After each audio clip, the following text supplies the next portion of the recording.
Hi, thanks for spending time with me today.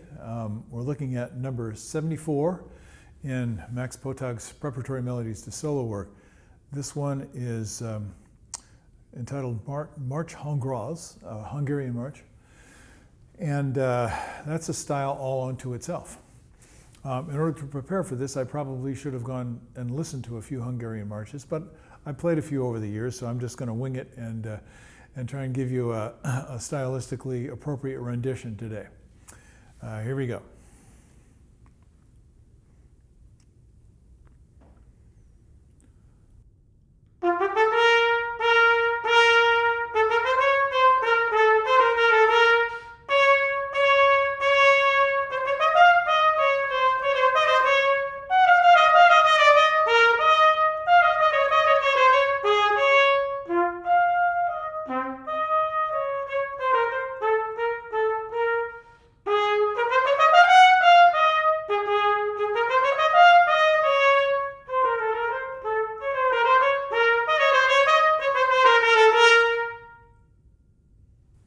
Well, that was kind of fun, but I noticed I'm playing in a little bit of an orchestral style. That's what I spent a lot of my time doing. So it's gotten to be a habit. And this should have a little bit more verve to it, maybe a little bit less controlled. But that's just my impression. I might think it's pretty good when I listen to the recording. Some interesting things to pay attention to on this one. And this is almost always, it comes back first to a matter of listening and kind of tasting the ingredients, the proportions, the quality of the materials, the quality of the ingredients that are being used musically. So you have obviously it's a march, and so it has that characteristic kind of vertical, strict kind of dancing sensation to it. Articulation is interesting. There are a lot of accents marked. And some accents they're all kind of the traditional style where you just have that little wedge indicating an accent. And I noticed that when most people play these, they're more concerned about the front of the note. So they're trying to get the front of the note to sound with a lot of ping to it, like kind of a hammer and anvil effect. Sometimes that's exactly what you want, and other times it's not really stylistically appropriate. Here I'm thinking of the accents as being longer. So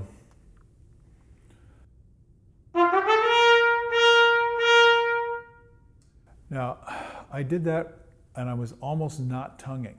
It sounded plenty accented because I was using the breath in a very, how shall I put this? The movement of the breath was very instantaneous.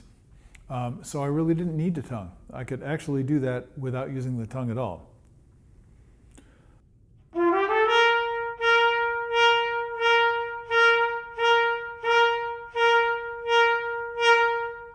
So I did it with continuous sound and just a stroke with the breath.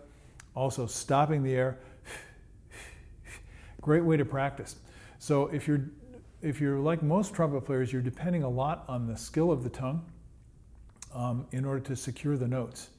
But if you get the notes with just your voice, with the air and your vocal folds, so to speak, your lips, which are serving as how you sing on the instrument, then it's more about that flexibility with basic sound production with the air. So I'm going to play a little bit more.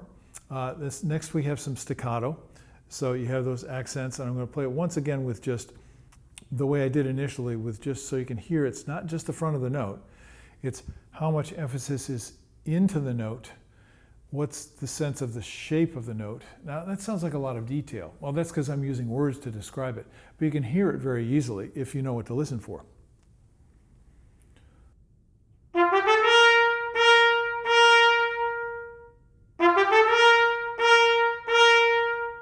I'm going to put a little bit more attack on it.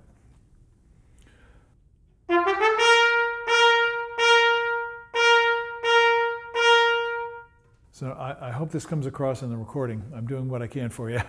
Now it has a little bit more of a button on the note. The first time I did it as a long accent where the front was not so strong.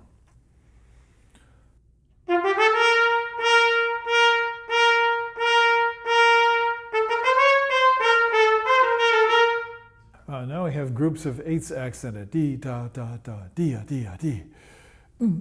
See, I'm gesturing like this. Now, when I do that, I'm hearing the music, and it's a strong, energetic dance, and so that affects the way my body responds. So I end up kind of trying too hard, D, da, D, D, D, and it actually should be very, very light.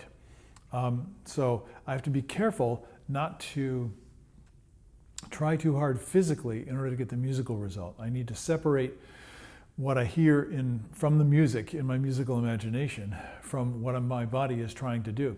And the body should stay relatively smooth, relatively calm, and not try too hard.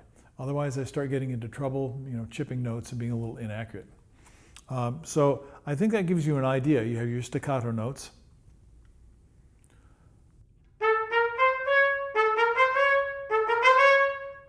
So what's staccato? Most people think of it as short. It's actually just separated. Now that, to me, was too short. I just want it separated.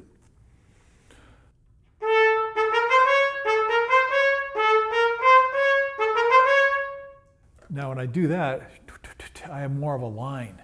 And that's much more enjoyable to me. And one spot I'll just look at briefly here is you have changes in dynamics which are so typical with these tunes. You're playing forte with a lot of energy, and then all of a sudden you play a lot lighter.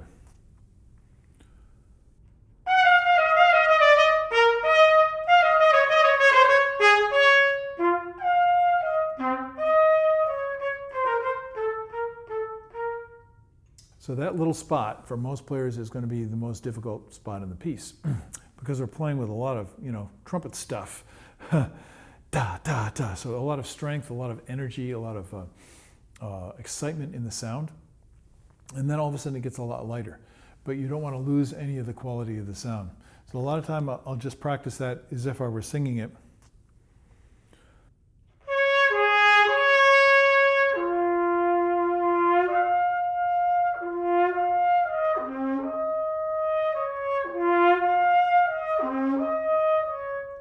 So I'm trying to get a gentle, sweet, focused, ringing kind of quality of sound, even though I'm playing soft. And that, if I'm listening for that, that helps me a lot because the body's natural tendency is when we play loud, then we kind of choke off the energy in order to play soft, and it ends up sounding a little bit pecky sometimes, or the sound is actually squeezed. So I hope this gives you a few ideas to mess around with as you're practicing. If you get a chance to get this book, and it's a great thing to just kind of challenge yourself to go beyond just playing the notes and see how much musical expression you can get from them, and really concentrate on improving your body's ability to create these musical ingredients as you practice. Thanks for listening today. I hope you will find some of these things useful for your own work, and please feel free to explore my channel. There's a lot of stuff on there right now, and I hope you find something that's, if nothing more, at least it's entertaining for you, and I hope inspiring a little bit. Have a great day. I'll see you next time. Bye-bye.